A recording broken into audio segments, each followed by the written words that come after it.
आज अश्विन शुक्ल एकादशी शके 1935 जागतिक अंध दिन सादर करत आहोत ठाणे वार्ता। ठळक घडामोडी। शेफाटा दुर्घटनाग्रस्त इमारतीच्या बांधकाम व्यावसायिकांचा जामीन उच्च न्यायालयाने फेटाळला। महापालिकेत नोकरी लावण्याचं आमिष दाखवून एका महिलेने घातला 2 लाखांचा गंडा आणि मुंबई विद्यापीठाच्या यूथ फेस्टिवलमध्ये ठाण्यातील महाविद्यालयांची बाजी। या आणि इतर घडामोडी विस्तृतपणे पण काही क्षणातच। शेफाटा दुर्घटनाग्रस्त इमारतीच्या बांधकाम व्यावसायिकांचा जामीन मुंबई उच्च न्यायालयाने फेटाळलाय। शेफाटा इथे कोणत्याही परवानग्या न घेता बांधली जात असलेली एक 7 मजली इमारत कोसळून झालेल्या दुर्घटनेत 74 जणांचा बळी गेला होता, तर काही जण जखमी झाले होते। पोलिसांनी या प्रकरणी 23 जणांना अटक केली होती। यामध्ये पालिका अधिकाऱ्यापासून स्थानिक नगरसेवकासह पोलीस तसंच पत्रकारापर्यंत अनेक जणांना अटक करण्यात आली होती। यापैकी 4 जणांची न्यायालयाने आतापर्यंत जामिनावर सुटका केली आहे, मात्र अद्यापही 21 जण कारागृहात आहेत। यापैकी 13 जणांनी विविध पातळीवर जामिनासाठी केलेले प्रयत्न अयशस्वी ठरले आहेत। या इमारतीचे बांधकाम व्यावसायिक अब्दुल सिद्दीकी आणि जमील शेख या दोघांनी जिल्हा न्यायालयात जामीन अर्ज फेटाळल्यानंतर उच्च न्यायालयात जामिनासाठी अर्ज केला होता, मात्र उच्च न्यायालयाने या दोघांचा जामीन फेटाळलाय। सूर्यदर्शन या ठाण्यातील इमारतीत राहणाऱ्या रहिवाशांचा दसरा वर्तकनगर येथील मुंबई महानगर विकास प्राधिकरणाच्या भाड्याच्या घरात साजरा झाला। दसऱ्याच्या पूर्वसंध्येला ही इमारत एका बाजूला खचल्याचं स्पष्ट झाल्यानं सूर्यदर्शन आणि तिजादीप प्लाझा या इमारतीतील 84 कुटुंबांना खबरदारीचा उपाय म्हणून प्राधिकरणाच्या घरांमध्ये हलवण्यात आलं होतं। शनिवारी दुपारी ही इमारत खचल्याचं दिसल्यानं अगदी दसऱ्याच्या पूर्वसंध्येलाच या इमारतीत राहणाऱ्या रहिवाशांवर आभाळ कोसळलं होतं। धोकादायक ठरलेल्या या इमारतीबाहेर पोलीस आणि अग्निशमन दलाची पथकं तैनात करण्यात आली असून क्लोज सर्किट कॅमेरेही बसवण्यात आले आहेत। या इमारतीत राहणाऱ्या रहिवाशांना त्यांचं सामान बाहेर काढण्यासाठी एका वेळेला केवळ एकाच कुटुंबातील दोघांनाच प्रवेश दिला जातोय। आयुष्यभराची पुंजी खर्च करून या इमारतीत घर घेतलेल्या रहिवाशांना आता आणखी काही काळ तरी वर्तकनगर येथील संक्रमण शिबिरातच काढावा लागणार आहे। या इमारतीचा पुनर्वापर अशक्य असल्याचं पाहणीत स्पष्ट झाल्यानं ही इमारत पाडण्याचा निर्णय पालिका प्रशासनाने घेतलाय।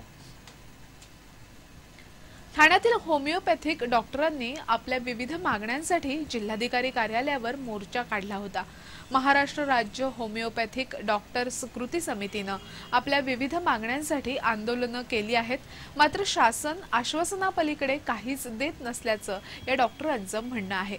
म्हणून शासनाचं लक्ष वेधण्यासाठी या डॉक्टरांनी हा मोर्चा जिल्हाधिकारी कार्यालयावर नेला होता।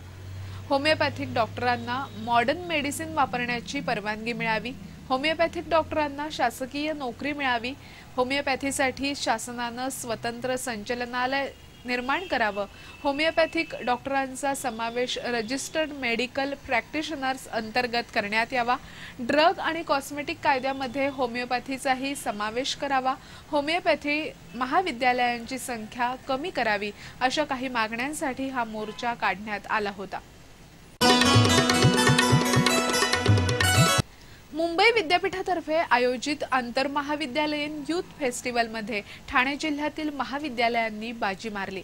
ठाण्यातील जोशी बेडेकर महाविद्यालय आणि उल्हासनगरचं चांदीबाई महाविद्यालयानं मुंबईतील मोठ्या महाविद्यालयांना मागे टाकत 17 पारितोषिकं पटकावली। मुंबई विद्यापीठातर्फे यूथ फेस्टिवल अंतर्गत विविध स्पर्धांचं आयोजन करण्यात आलं होतं। या स्पर्धेतील 24 विविध प्रकारांमध्ये 234 महाविद्यालयांचे 17,000 विद्यार्थी सहभागी झाले होते। वक्तृत्व, मातीकाम, एकपात्री अभिनय अशा विविध प्रकारांमध्ये कोकणातील महाविद्यालयांनी बाजी मारली। स्पर्धेत सहभागी झालेल्या एकूण विद्यार्थ्यांच्या पैकी 40% विद्यार्थी हे ठाण्याच्या ग्रामीण भागातून आले होते। या स्पर्धेचं यंदाचं हे 46वं वर्ष होतं। ठाणे महापालिकेत मुलाला नोकरी लावण्याचं आमिष दाखवून एका महिलेनं तब्बल 2 लाखांचा गंडा घातलाय। कळव्यातील सूर्यानगरमध्ये राहणाऱ्या भारती गजरे यांनी शिवाजीनगर इथे राहणाऱ्या सुरेश पेडणेकर या वयोवृद्ध व्यक्तीस गंडा घातला। भारती ही पेडणेकर यांच्या परिचयाची होती। तिनं सुरेश यांच्या मुलाला ठाणे महापालिकेत नोकरी लावून देते अशी बतावणी केली होती। त्यानुसार तिच्यावर विश्वास ठेवत तिने मागितलेले 2 लाख रुपये पेडणेकर यांनी तिला कोपिनेश्वर मंदिरात दिले। काही दिवसानंतर पेडणेकर यांनी याबाबत तिला विचारलं असता तिने टाळाटाळ करण्यास सुरुवात केली। त्यानंतर मात्र पेडणेकर यांना आपली फसवणूक झाल्याचं लक्षात आलं। त्यांनी भारती गजरे विरोधात ठाणे नगर पोलीस ठाण्यात तक्रार दाखल केली आहे। वैद्यकीय प्रमाणपत्र देण्यासाठी 3000 रुपये मागणाऱ्या एका पोलीस शिपायाला लाचलुचपत प्रतिबंधक विभागाच्या पोलिसांनी रंगेहात अटक केली आहे। एकनाथ सपकाळ यांना आपल्या मित्राच्या वडिलांचं वैद्यकीय प्रमाणपत्र हवं होतं। यासाठी त्यांनी उल्हासनगरच्या मध्यवर्ती रुग्णालयात अर्ज केला। प्रमाणपत्र हवं असल्यास उल्हासनगरच्या मध्यवर्ती रुग्णालयातील पोलीस शिपाई कैलाश वायदंडे यांनी 5000 रुपयांची मागणी सपकाळ यांच्याकडे केली। त्यापैकी 2000 रुपये महिनाभरापूर्वी त्यांनी स्वीकारलेही होते। उर्वरित पैशांसाठी त्यांनी तगादा लावल्यानं सपकाळ यांनी या प्रकरणी लाचलुचपत प्रतिबंधक विभागाकडे तक्रार केली। काल कैलाश वायदंडे यांना 3000 रुपये स्वीकारताना रंगेहात पकडण्यात आलं।